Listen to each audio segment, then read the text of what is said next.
like everything in your life is working. Your job, your relationships, your daily routine, but deep down, you are not. Like there's a part of you missing in all this movement.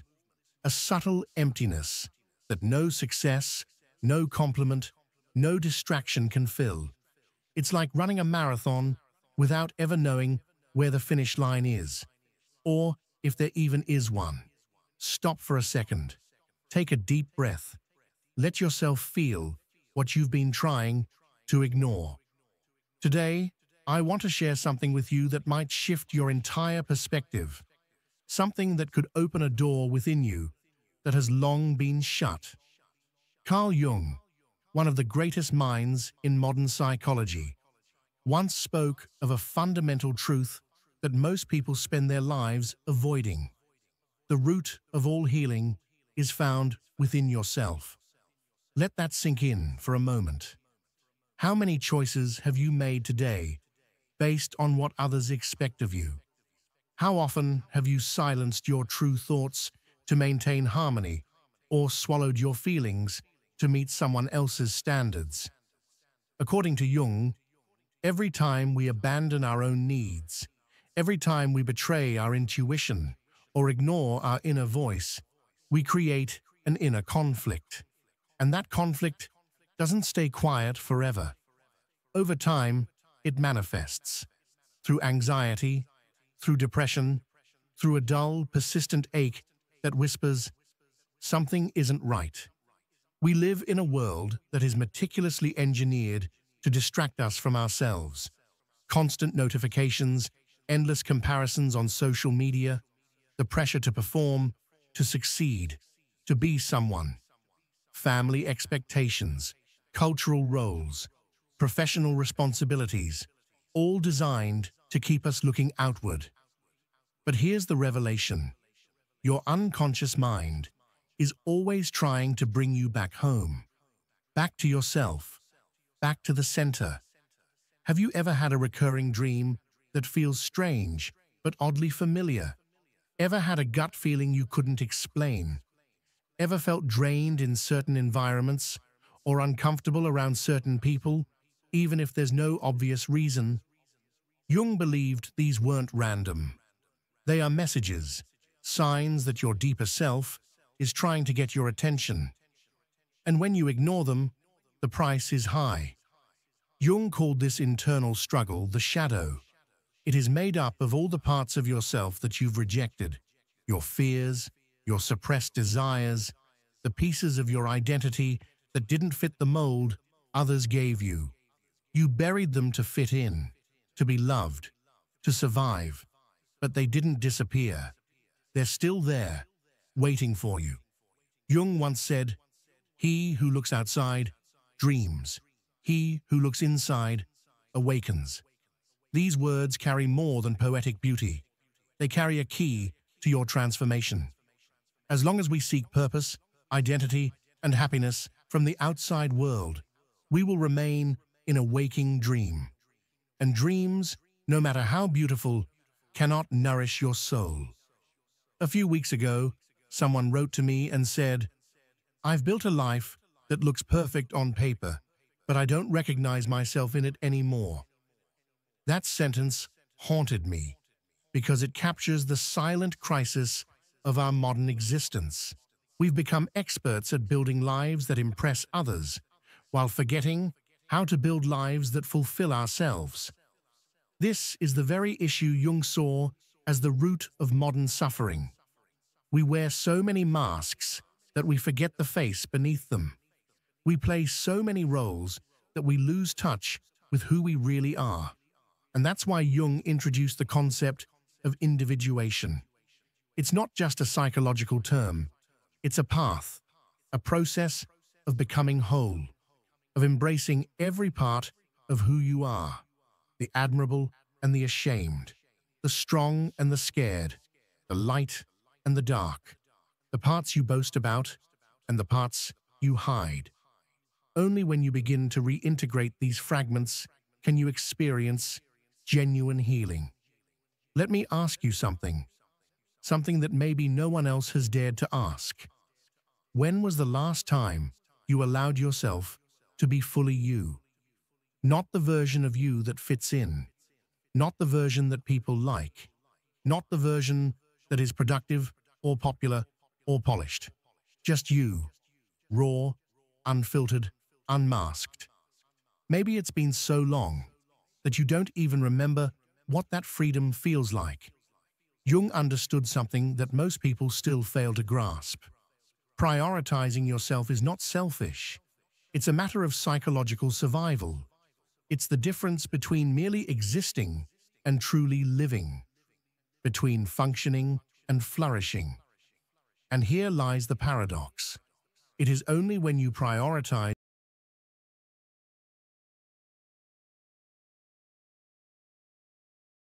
your inner world that you can genuinely contribute to the outer one. Think of your emotional and spiritual energy like a well. If everyone keeps drawing water from it, but you never refill it, it will eventually run dry. You will run dry. This is why Jung insisted. Self-care is not indulgence. It is necessity. It is the foundation of a meaningful life. But here's the hard part. Choosing yourself sometimes means facing uncomfortable truths. It means acknowledging when a long-term relationship is no longer feeding your soul. It means admitting that the job you thought was your dream is slowly draining the life from you. It means setting boundaries with people who once defined your world, even if they call you selfish for doing so. Jung observed that many of his patients fell ill not because of physical diseases, but because they had spent too many years denying who they really were. And the body can only carry that disconnection for so long before it begins to collapse under the weight. Headaches, panic attacks, chronic fatigue, depression, these are not just random ailments.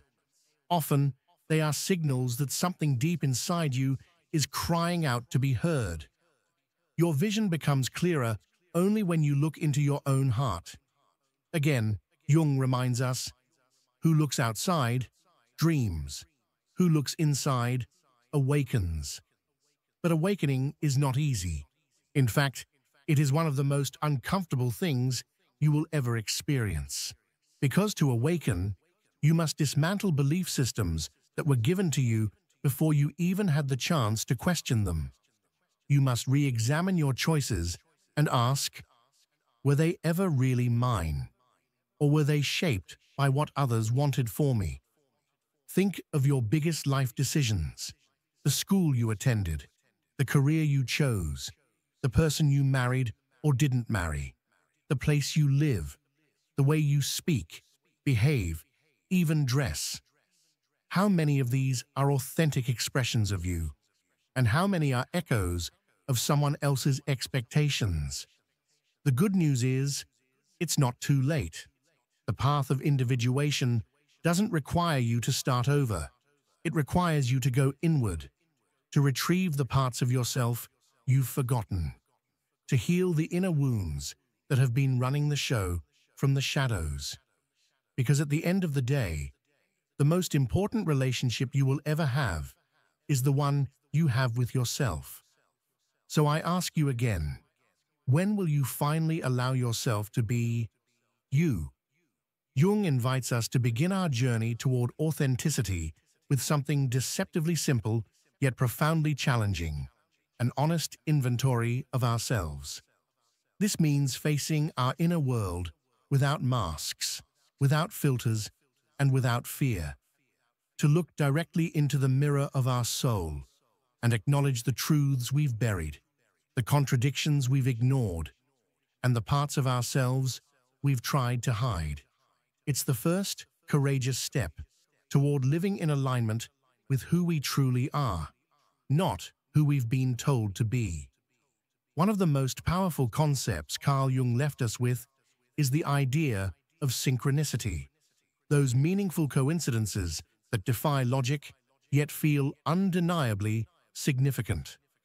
Jung observed that when individuals began to live in alignment with their inner truth, seemingly random events would start to unfold in their lives.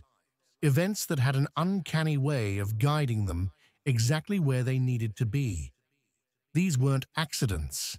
They were signs that the universe was responding to a new frequency, the frequency of authenticity. When you choose to be true to yourself, really, unapologetically true, something shifts. The external world, once rigid and indifferent, begins to feel fluid and responsive. I've experienced this in my own life, and I know many of you have too. Perhaps you received a promotion just after you finally decided to recognize your own worth. Or maybe someone deeply meaningful entered your life the moment you stopped searching for external validation and started valuing your own presence. Or that unexpected opportunity that appeared exactly when you had the courage to walk away from something that was no longer serving your growth. These aren't mere coincidences. They are echoes of a deeper order, a reflection of the harmony between your inner world and the outer one. Jung understood this intimate connection between the internal and the external. He saw our lives not as isolated events, but as symbolic expressions of our unconscious psyche. Our external circumstances, in many ways, mirror the state of our inner being.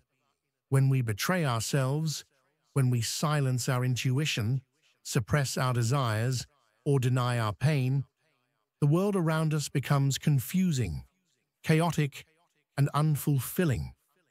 But when we begin to honor our truth, when we dare to walk the path of self-alignment, the universe responds in kind. Reality reorganizes itself to support that integrity. But let's not romanticize the path. It is anything but easy. Choosing yourself means breaking free from years, even decades, of mental conditioning. It means facing the fear of rejection, of isolation, of uncertainty. It means daring to believe you are worthy of something more, even when everything you've been taught whispers otherwise. And Jung never denied this.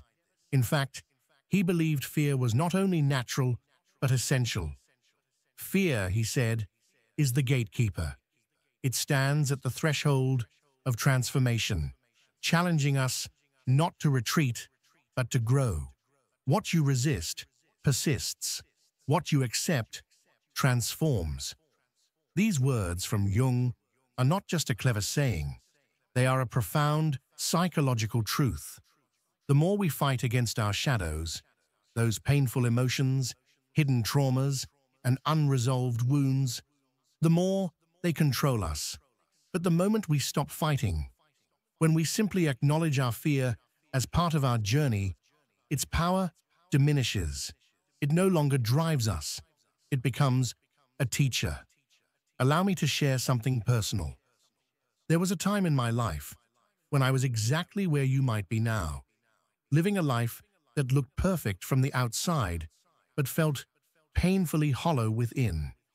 I was doing everything I was supposed to do, meeting every expectation, checking every box. And yet, at the end of each day, I felt like a stranger in my own existence. There was a gnawing emptiness I couldn't explain. And then I discovered Jung's work. It felt as if he had written it for me, for the part of me I didn't yet understand, but desperately needed to meet. That discomfort I felt wasn't failure. It was a message. My soul was crying out, begging me to change direction. And so I did. It wasn't easy.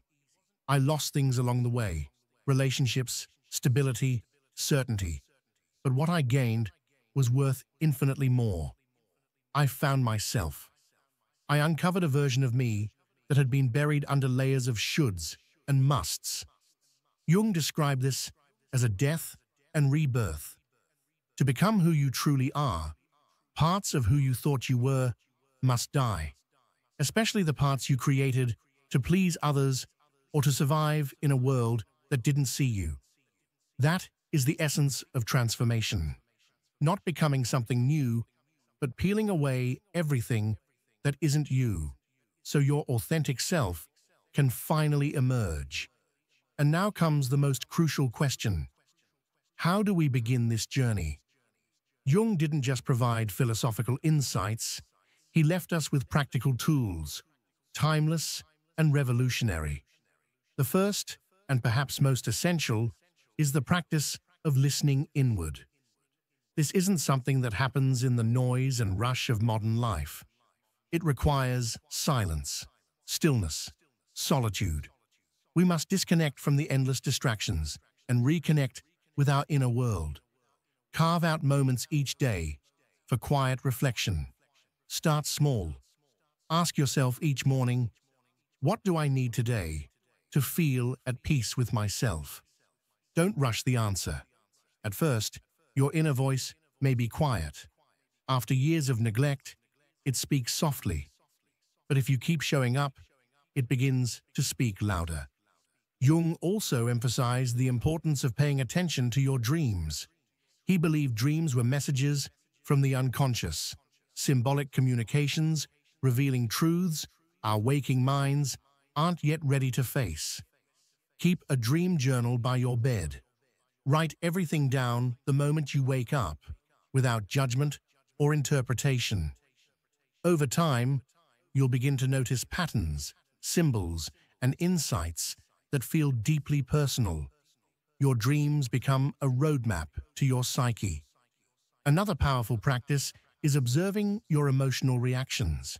Whenever something stirs a strong emotion in you, whether it's anger, joy, fear, jealousy, or inspiration, pause and ask yourself, what part of me is this touching? Jung believed these emotional triggers were doorways to the unconscious, pointing directly to unresolved aspects of ourselves. Don't ignore these reactions. Investigate them. Within them lies the material needed for transformation. To know yourself isn't just an inspirational quote. It's the most important work you'll ever do. It's not easy, and it's not fast, but it's real. And as you begin to walk this path, you'll find that everything around you begins to shift. Not because the world has changed, but because you have. Jung dedicated his life to understanding how self-knowledge is the foundation of all true and lasting healing. But here lies the crucial nuance. Knowing yourself is not enough. You must have the courage to live in alignment with that knowledge. This is what Jung called individuation, the process of becoming the unique individual you are meant to be by freeing yourself from collective expectations. Have you ever noticed how certain people seem to have a magnetic quality that naturally draws others in? Jung would explain that this happens when someone is living in alignment with their true nature. There's a palpable authenticity, a resonance that goes deeper than words. Contrary to what you might think, putting yourself first doesn't isolate you from others. It connects you more deeply. When you stop using your relationships to fill internal voids, those relationships begin to transform. You no longer seek others to complete you. Instead, you celebrate connection from a place of wholeness. Jung observed that many people fear that if they begin setting healthy boundaries, expressing their needs, and living their truth, they'll be abandoned. But the reality he uncovered is quite the opposite. Genuine relationships thrive when both people show up as whole, authentic beings. Self-acceptance is the essence of the moral problem and the cornerstone of a comprehensive outlook on life. Jung wrote, "When you fully accept yourself, your vulnerabilities, your contradictions, your imperfect parts, you unleash an immense energy that was once spent maintaining false images." This acceptance doesn't mean resignation. It's not saying this is just who I am as an excuse not to grow. Jung clearly distinguished between self-acceptance and self-indulgence. True acceptance acknowledges both your gifts and your areas for growth, working with both from a place of compassion rather than judgment. In my experience working with people in transformation, I've seen that this is often the hardest step. We find it easier to accept others than to accept ourselves. That inner critical voice, what Jung would call the shadow turned inward, can be relentless. For Jung, this difficulty isn't random. It's the result of a society that values sameness over authenticity, appearances over essence. Since childhood, we've received both subtle and overt messages about which parts of ourselves are unacceptable, and we learn to repress them. The work of reclaiming these disowned parts is what Jung called shadow integration. It is perhaps the most transformative aspect of his psychology and the one most directly linked to deep healing. Think about the qualities you most criticize in others. Jung would say they're likely aspects of yourself that you've rejected, denied, or feared to own. This insight, when applied honestly, can radically shift your relationships. What you deny controls you. What you accept transforms you, he wrote. Every time you say, "I could never be like that," or "I hate when people act that way," you're probably pointing to a part of your own shadow that longs to be seen and integrated. This work isn't about guilt or shame. Jung emphasized that the shadow is not evil. It simply holds psychic energy that has been repressed. When you reclaim that energy consciously, it becomes vitality, creativity, and authenticity. One of the clearest signs that you're starting to prioritize your well-being is your ability to establish healthy boundaries. Jung noted that many people suffer because they constantly allow others to intrude on their energetic, physical, and emotional space. These boundaries aren't walls to keep people out. They're clear definitions of your identity. They're how you say, "This works for me," and "this doesn't." They are essential to any healthy relationship, whether it's with family, friends, romantic partners, or co-workers. Jung also observed that many people are afraid to set boundaries because they believe it makes them less loving. But the paradox he uncovered is that without clear boundaries, you eventually become resentful, and your ability to love genuinely starts to fade. Boundaries don't reduce love, they make it sustainable. I remember a follower who once wrote to me, "Since I started saying no when I truly meant no, my yeses became far more powerful." That is precisely the transformation Jung described. Your energy becomes focused on what you truly value instead of being drained by commitments that exhaust your vitality. What parts of your life right now are draining your energy? What relationships, activities, or obligations do you maintain out of fear or guilt rather than conscious choice? Jung would encourage us to do this inventory regularly, asking whether our outer actions are aligned with our inner truth. What matters most is this: the ability to sacrifice who we are for who we might become, Jung said. That sacrifice isn't about losing something valuable.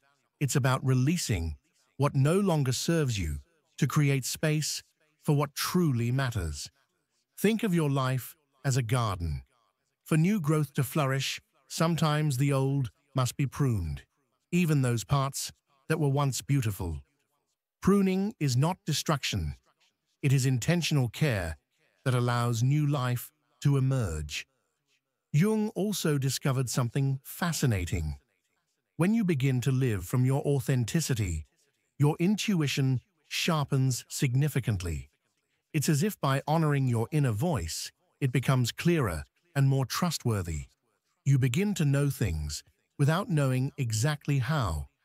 This heightened intuition becomes your personal compass, guiding you through complex decisions with a clarity that logic alone can't provide. Jung saw this not as mystical, but as the natural result of an integrated psyche, one that processes information on multiple levels. Many of you have shared similar experiences with me. After deciding to prioritize your well-being, sudden coincidences began to occur. New opportunities appeared. People aligned with your path entered your life. Situations that once seemed impossible found surprising solutions. Jung called this synchronicity, events that appear unrelated but occur simultaneously with deep personal meaning. They're not random coincidences, but signs of the connection between your inner world and the outer reality. Everything that irritates us about others can lead us to an understanding of ourselves, Jung wrote. This perspective transforms how we see conflict. Every difficult person, every irritating situation becomes a mirror, reflecting parts of ourselves that need attention. When you prioritize personal growth, those mirrors become invaluable. Instead of blaming others for your negative experiences, you begin asking, what can I learn here about myself? This simple shift transforms every challenge into an opportunity for evolution. Jung also identified that many people avoid prioritizing themselves because they fear social judgment. Nothing has a stronger psychological impact on others than a life lived with authenticity, he replied. Your courage to live authentically doesn't just transform you, it inspires others to do the same. I've witnessed this time and again in this community. When someone shares their story of transformation, their decision to honor their needs or set healthy boundaries, it creates a ripple effect. Others feel permission to do the same in their own lives. This might be the most beautiful aspect of Jung's work. He understood that our individual healing contributes to the collective healing. Each person who dares to live authentically creates waves that impact all of humanity, even if those effects aren't immediately visible. The most remarkable figure in human history might be the individual who, completely alone, without any external sign or guidance, manages to break free from all chains, from their own conditioning and personal biases. He wrote, "This is the level of inner freedom we can all strive for." Now, allow me to be completely transparent with you. This path of prioritizing your well-being, of choosing yourself, is not a magic solution that will fix everything overnight. It's a daily commitment, a constant inner work that will bring moments of blinding clarity and others of deep confusion. Jung was the first to acknowledge that individuation, the process of becoming who you truly are, is the work of a lifetime. It has no fixed finish line.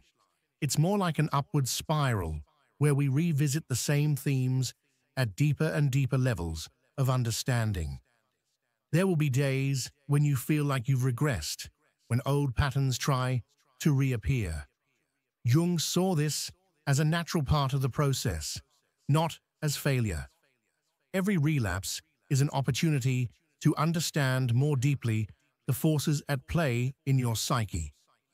There is no light without shadow, and no psychic wholeness without imperfection, Jung wrote. This acceptance of imperfection as an integral part of the journey may be his most liberating teaching.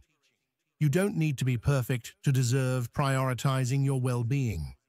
In fact, it is precisely your humanity, with all its contradictions, that gives this journey its meaning.